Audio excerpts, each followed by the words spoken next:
Hello student, आज हम start करने वाले हैं क्लास 10 का मैथ। इसके पहले चैप्टर का नाम है वास्तविक संख्या, जिसे हम इंग्लिश में रियल नंबर बोलते हैं। हम वास्तविक संख्याओं को समझने से पहले हमको 9th क्लास की कुछ संख्याओं को रिवीजन करना होगा, जैसे कि प्राकृतिक संख्या, जिसे हम नेचुरल नंबर बोलते हैं, एन से प्रदर्शित करते हैं। नंबर सेकंड पर आता है पूर्ण संख्या, जिसे हम होल नंबर बोलते हैं, जिसे डब्ल्यू से प्रदर्शित करते हैं। नंबर थर्ड पर आएगा पूर्णांक संख्या, जिसे हम इंटीजर नंबर बोलते हैं, जिसे हम जेड से प्रदर्शित करते हैं। नंबर फोर्थ पर परिमेय संख्या, जिसे हम रैशनल नंबर बोलते हैं, जिसे क्यू से प्रदर्शित करते हैं।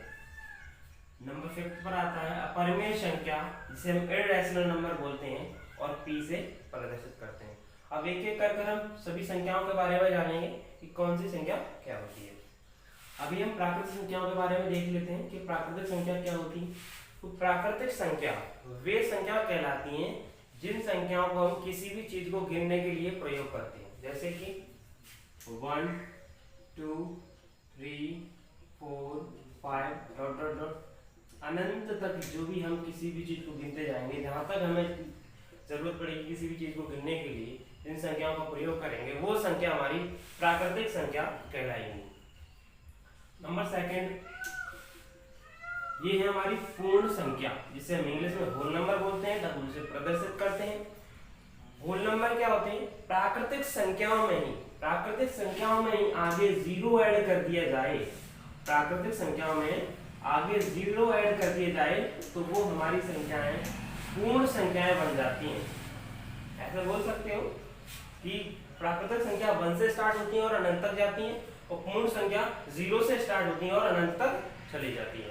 ठीक, अब उसके बाद हम पढ़ते हैं पूर्णांक संख्या, जिसे हम इंटीजर नंबर बोलते हैं और जेड से प्रदर्शित करते हैं। इंटीजर नंबर क्या होता है, इसको भी समझते हैं। इंटीजर नंबर क्या होता है? 0 से सभी बड़ी संख्याएं, 0 से बड़ी संख्याएं जो भी धनात्मक हमारी संख्या होती हैं, वो हमारी सभी 0 से बड़ी संख्याएं होती हैं। ये भी अनंत तक चली जाती है, ठीक है, जहां तक हमें जरूरत पड़ती है।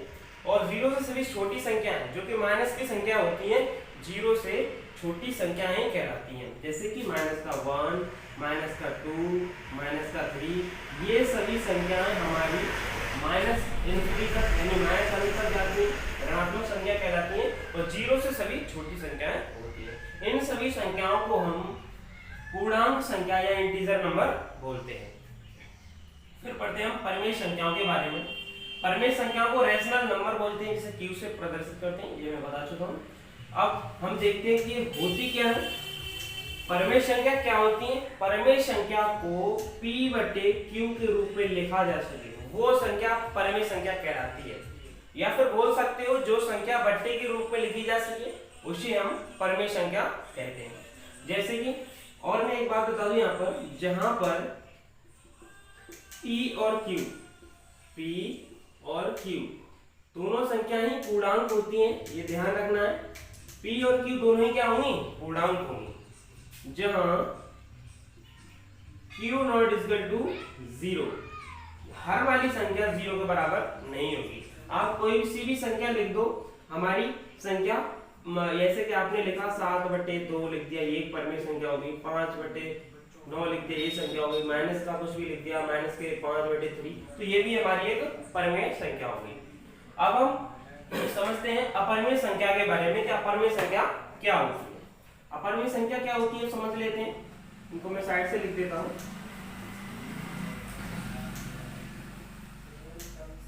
हम पढ़ते हैं अपरिमेय संख्याओं के बारे में। अपरिमेय संख्या क्या होती है? तो अपरिमेय संख्या को मैं बता दूं कि अपरिमेय संख्या परिमेय संख्या की जस्ट अपोजिट होती है।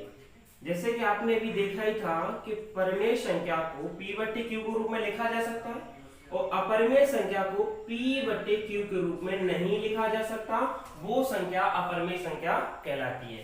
ठीक है, जैसे कि मैंने अगर कोई भी संख्या यहाँ पर ले ली, मैंने कोई संख्या ले ली 5.69, इस तरीके से कोई भी संख्या है हमारी डॉट डॉट डॉट डॉट करके चलती ही जा रही है, जिसका कोई अंत नहीं है, वो संख्या हम p/q के रूप में नहीं ले सकते, तो ये संख्या हमारी अपरिमेय संख्या कहलाएगी।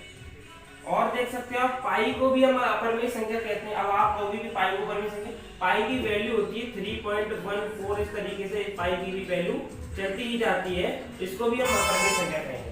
अब आप आपके दिमाग में सवाल आया होगा कि यदि पाई की वैल्यू ये होती है तो पाई की वैल्यू 22/7 क्यों लिखते हैं। तो मैं बेटा आपको बता दूं कि पाई की जो वैल्यू 22/7 होती है वो एग्जैक्ट वैल्यू नहीं होती। हम किसी भी क्वेश्चन को सॉल्व करने के लिए 22/7 को बस मान लेते हैं। ठीक है, तो यहाँ तक हम समझ चुके हैं सभी संख्याओं के बारे में कि परिमेय संख्या प्राकृतिक संख्या क्या होती है, पूर्ण संख्या क्या होती है, पूर्णांक संख्या क्या होती है, परिमेय संख्या क्या होती है और अपरिमेय संख्या क्या होती है। तो अब लास्ट जो संख्या जिसके बारे में बात कर रहे थे कि वास्तविक संख्या क्या होती है, रियल नंबर क्या होता है, तो उसके बारे में हम समझे कि वास्तविक संख्या क्या होती है। तो वास्तविक संख्या परिमेय संख्या, वास्तविक संख्या होती है परिमेय संख्या और परिमेय संख्या और अपरिमेय संख्या के समूह को ही हम वास्तविक संख्या कहते हैं। क्या कहते हैं? वास्तविक संख्या। जहां पर परिमेय संख्या और अपरिमेय संख्या, देखो देख सकते हो आप, परिमेय संख्या में वो सभी संख्या आ जाती हैं जो p/q के रूप में लिखी जा सके, ठीक है, और हमारी अपरिमेय संख्या में वो संख्या आ जाती है जो p/q के रूप में नहीं लिखी जा सकती। यानी कि अगर ऐसा कह सकते हो कि वास्तविक संख्या, जो वास्तविक संख्या होती है, जो वास्तविक संख्या होती है वो संख्या जिसे हम रियल नंबर बोलते हैं, रियल नंबर,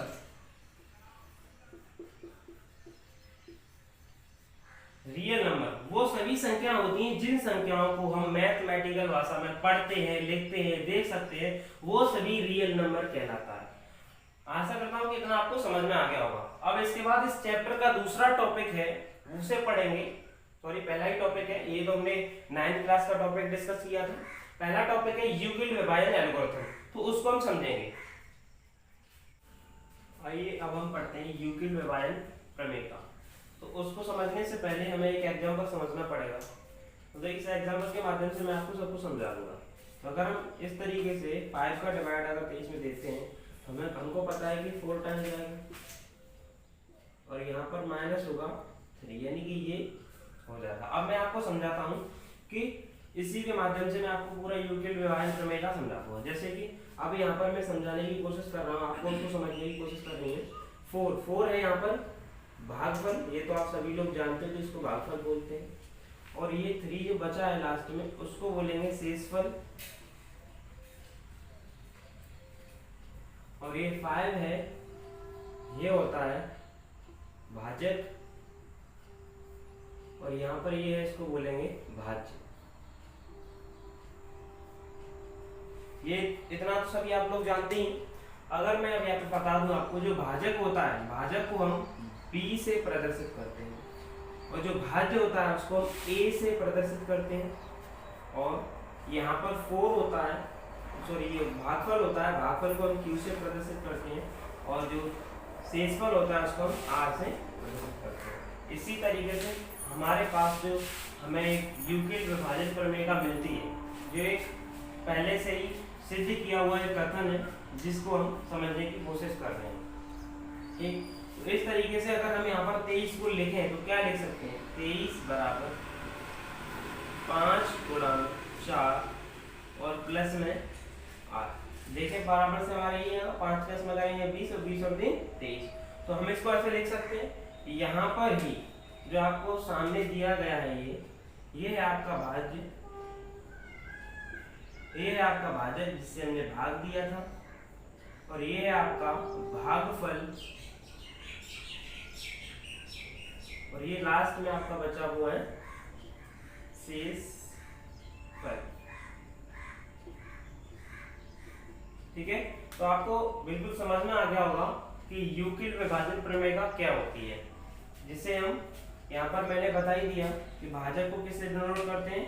आपका जो भाज्य होता है उसको a से, भाजक को b से, और भागफल को q से, और शेषफल को r से। तब जाकर हमारी ये प्रमेयता मिलती है a बराबर bq प्लस r।